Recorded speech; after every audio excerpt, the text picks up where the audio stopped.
नमस्कार दर्शक बंधु, आपण समस्त को Arvind all in one channel को पुणी थे स्वागत। आज शुणा मो बुढ़ी माँ जीवन में घटी जाइतिबा एक भौतिक कहानी। तो चलतु आउ डेरी न करी यही कहानीटी को आरंभ करिबा। ए कहानीटी हेउची अनेक वर्ष तलर कथा। आउ मो बुढ़ी माँ जीवन में घटी जाइतिबा एक सत्य भूत घटना पर आधारित। से दिन थाए प्रतिवर्ष भली कार्तिक पूर्णिमा। आउ ओडिया घरर प्राय समस्त लोक এই कार्तिक पूर्णिमा विषय अल्प बहुत निश्चय जानिथिबे। एही दिन साधव पुओ माने बोईत नहीं विदेश को यात्रा करुतले। तो से स्मृति आउ परंपरा को बजाय रखिया पई से दिन राति उठी डंगा बसाई बुड़ पकेया को अनेक लोक नदी बा पुष्करणी की जाई थांती। या छड़ा यही दिन नदी रे बुड़ पकाइले अनेक पुण्य मध्य मिली थाए। से जा भी होना कहीं मो बुढ़ी माँ तो आग कालिया लोक, तेणु सी एसबू बाद जीवे केमिति। पूर्व दिन राति रे मो बुढ़ी माँ आउ तांकर सांग माने घरर प्रांगण रे बसी कथा हेउतांती।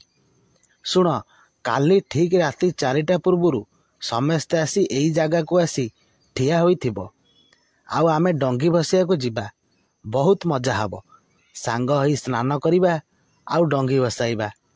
अरे वर्षकरे थरे आसी कार्तिक पूर्णिमा, तेणु केही जेमिति विलम्ब न कर, बुझिल। समस्ते से दिन हाँ कही आउ किछि गपसप करी जीए जा घर को बाहुड़ी गले। ता पर दिन ठीक राति 4टा पूर्वरु समस्ते डंगा दीप फूल पान गुआ धरी बुढ़ी माँ घरे पहुँची गले।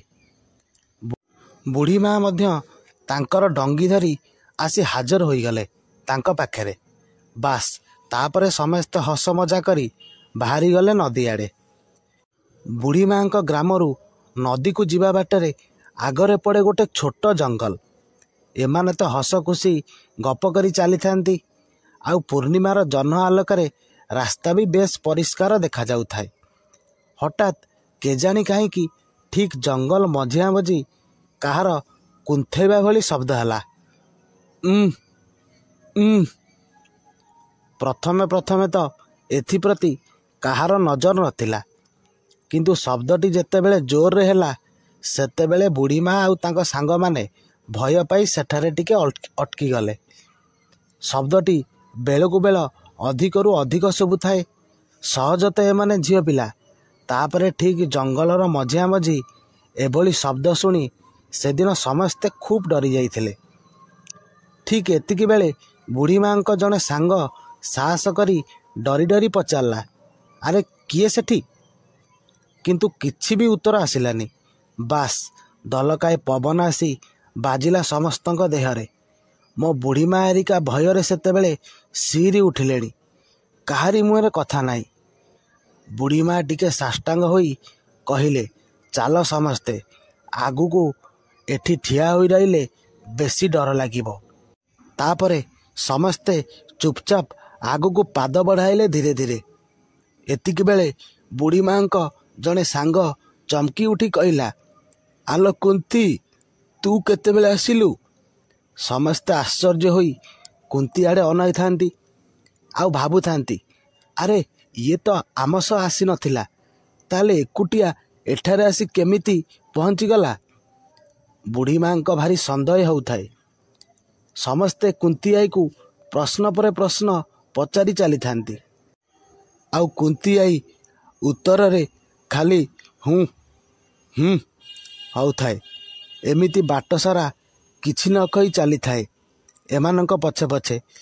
किछि समय चलिला परे केतेबेले सेमाने जंगल पारी होई नदी कूले पहुँची गलेनी जଣା नाई।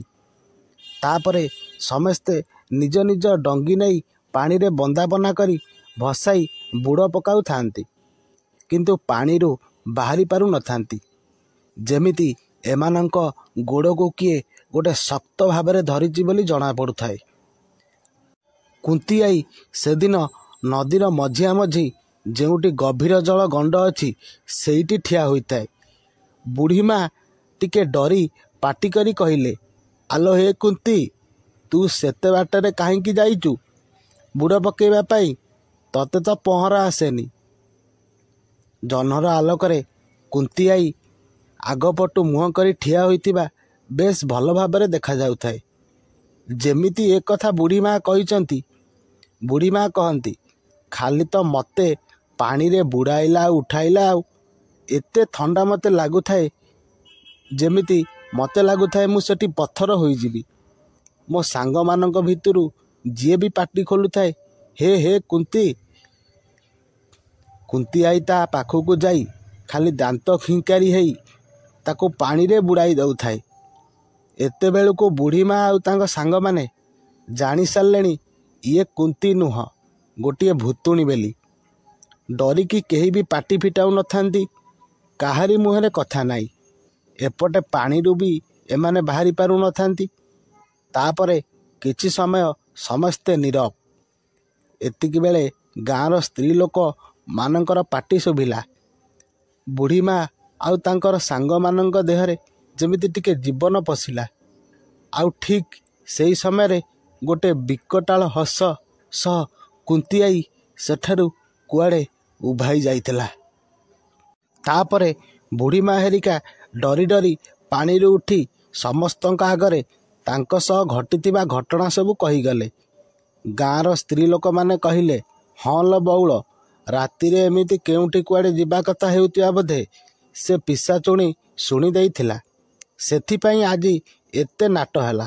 ହଉ, ଭଗବାନଙ୍କ ଦୟାରୁ ତୁମମାନଙ୍କର କିଛି ହେଇନି। ଆଉ କେବେ ବି ଏମିତି କେଉଁ ଗୁରୁଜନମାନଙ୍କୁ ସାଙ୍ଗରେ ନ ନେଇ ଆସିବନି। ହଉ, ଆମେ ଡଙ୍ଗି ବସେଇ ବୁଡ଼ ପକେଇ ସାରୁ, ତାପରେ ସମସ୍ତେ ସାଙ୍ଗ ହୋଇକି ଘରକୁ ଯିବା।